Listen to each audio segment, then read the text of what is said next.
if you were just getting used to the construction along East 26th Street in Sioux Falls, it's about to change. KELOLAND's Dan Santella joins us now live on what's happening next. Dan? Don, one closure is on Yeager Road running south from 26th Street, just west of Interstate 229 over there. The city says that closure is going to last for this season. 26th Street, running behind me, will also see a couple closures this week.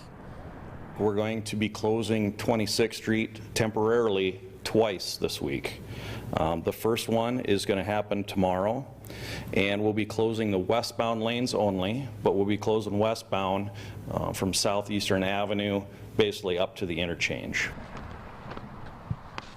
The second temporary one is set for Thursday, completely closing 26 from Southeastern to Frederick Drive, which is on the western side of Interstate 229 near Yeager. A longer-term closure for the season will be on Southeastern Avenue from 26th Street to Klondike Trail. It's a lot, and we have a full map on KELOLAND.com with this story where you can check out which streets are going to be closed when.